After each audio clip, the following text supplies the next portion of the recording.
Eu vou resolver aqui um problema do livro Matemática para Vencer, atendendo a pedido de um pai de aluno que está estudando com o filho, usando esse livro, e ele encontrou esse problema aqui, o problema 92, que está no final do capítulo sobre frações. O problema é o seguinte, ele diz que esse problema aqui é simples de resolver usando um sistema de duas equações.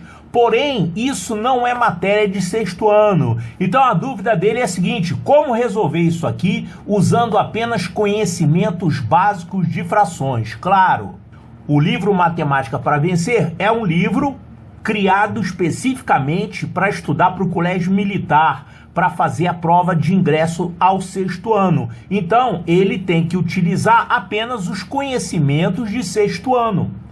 Tá, então esse problema aqui está na página 241, no final do capítulo 6, sobre frações, e vamos resolver ele aqui usando apenas frações. Olha a história aqui. Paulo e Antônio têm juntos R$ 123. Vamos marcar aqui as informações dadas. Isso aqui é o valor total que os dois têm juntos.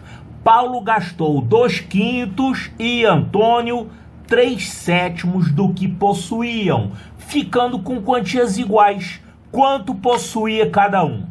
Então, vamos fazer um diagrama aqui para representar isso? Olha só, Paulo gastou 2/5. Então, é como se ele tivesse 5/5 e gastou 2/5. Então, sobraram 3/5. Vamos desenhar isso aqui? Vamos fazer uma barra para representar a quantia do Paulo com 5 partes. 1, 2, 3, 4, 5. Então, digamos que isso aqui represente a quantia que o Paulo tinha no início. Então, 5 partes. Aí ele gastou essas duas, porque ele gastou 2/5 e sobrou isso aqui. Então, isso aqui representa o que sobrou para o Paulo. O Antônio, ele também gastou uma parte do que ele tinha. Antônio gastou 3/7 do que tinha. Então vamos desenhar aqui a quantia do Antônio e colocando ela dividida em 7 partes. Eu vou fazer aqui com 7 linhas, 7 partes. Então a quantia do Antônio está dividida aqui em 7 partes. 1, 2, 3, 4, 5, 6, 7. Ele gastou 3/7. Então sobraram 4/7. Então, gastou essas 3, sobraram essas 4 aqui. Ele deu outras duas informações. Foi dito aqui que eles tinham juntos R$ 123. Então, essa quantia aqui total, antes de ser gasto, era R$ 123. Claro que depois que eles gastaram, deixou de ser R$ 123. Mas quando eles tinham isso tudo, essa soma dava isso, R$ 123. E outra coisa que ele fala é que depois que eles gastaram isso, eles ficaram com quantias iguais. Então, olha só, essa quantia que sobrou para o Paulo é igual à quantia que sobrou para o Antônio. Então, essas quantidades seriam iguais. Só que esse desenho está mal feito, né? Da maneira como eu desenhei aqui, essas partes que sobram deveriam ficar iguais, na mesma altura. Então, esse desenho está mal feito. Eu vou refazer esse desenho aqui de um outro jeito. Eu vou começar, ao invés de começar pela quantia que eles tinham antes, eu vou começar pela quantia que sobrou. Então, eu vou começar desenhando o que sobrou para o Paulo e o que sobrou para o Antônio, e eu vou desenhar elas iguais, só para ter uma ideia do que está acontecendo. Então, vamos fazer o que sobrou para o Paulo aqui. O que sobrou para o Paulo e o que sobrou para o Antônio. E eu já desenhei aqui essas quantias iguais, para o desenho ficar mais realista, né? Isso que sobrou aqui para o Antônio são 4 partes de 7. Então aqui, ó, como tem 4 linhas, eu posso colocar 4 partes, as 4 partes que sobraram. 4 partes de um total de 7. Então, 4 partes que sobraram para o Antônio, e aqui eu vou colocar as 3 partes que ele gastou. Então ele gastou isso aqui. Agora que a gente tem que tomar cuidado que essa parte que sobrou para o Paulo, ela corresponde a 3/5, né? Então isso aqui que sobrou, na verdade, são 3 partes. As partes do Paulo são diferentes das partes do Antônio. Então vamos fazer aqui apenas 3 partes, assim. Né? Já que sobraram 3 partes de 5. E aqui vamos colocar as 2 partes que foram gastas. Pronto, agora o desenho ficou mais, digamos assim, na escala, né? O desenho ficou mais realista. E essa soma aqui inicial é o valor que eles tinham no início. A soma dos 2 valores era R$ 123. Tá, então esquece esse desenho aqui, que ele está fora de escala. Esse desenho aqui está mais dentro da realidade. Então eles tinham isso aqui, claro, eram quantias diferentes, o total era isso. Esse gastou 2/5, sobraram 3/5. Esse gastou 3/7, então sobraram 4/7. E as quantias que sobraram ficaram iguais. Aí nós vamos fazer o seguinte, já que essas quantias são iguais, eu posso considerar isso aqui como sendo a unidade. Porque olha só, quando você tem um problema de frações, você tem que usar algum valor para representar a unidade, né? O total. Só que aqui eu não posso fazer isso porque as unidades são diferentes, as quantias eram diferentes. Eu vou usar como sendo a unidade esse valor aqui. Esse valor corresponde a 1, que é igual a esse. Então a gente tinha aqui uma unidade e aqui uma unidade. Quanto é que vale cada pedacinho desse que sobrou aqui? Já que isso aqui é uma unidade, a gente tem aqui, ó, tá dividida em 3 partes. Essa unidade, a gente tem aqui então 1/3. É 1/3 desse total. Aqui também 1/3 e aqui também 1/3.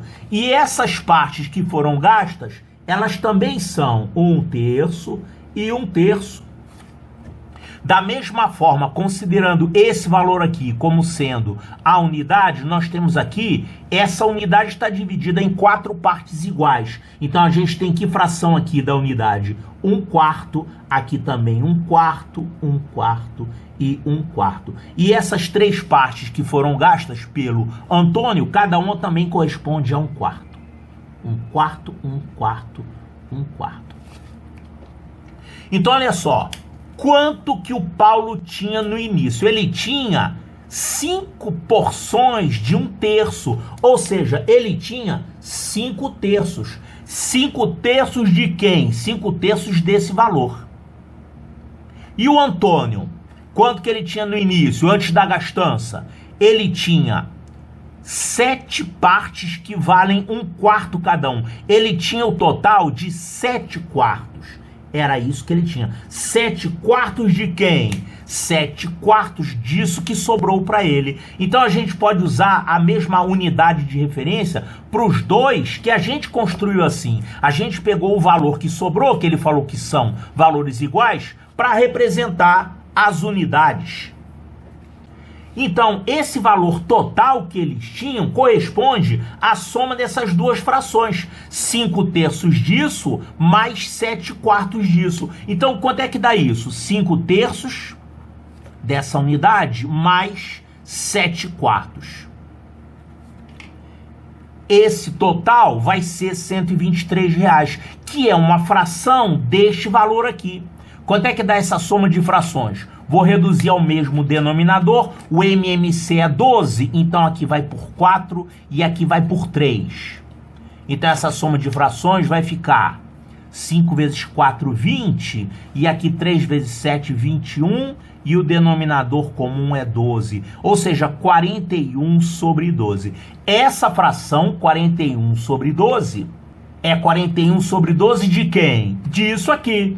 Desse valor aqui, porque a gente estipulou as frações de tal forma que isso aqui fosse a unidade usada no problema. E essa fração aqui é o que corresponde a R$ 123. Então, 41 dozeavos deste valor, vamos chamar esse valor aqui de V, pode ser? 41 dozeavos do valor V é igual a R$123. E aí você pode achar o V desse jeito. Como é que a gente faz para achar o V? Ó, o V foi dividido por 12 e multiplicado por 41. Aí deu isso.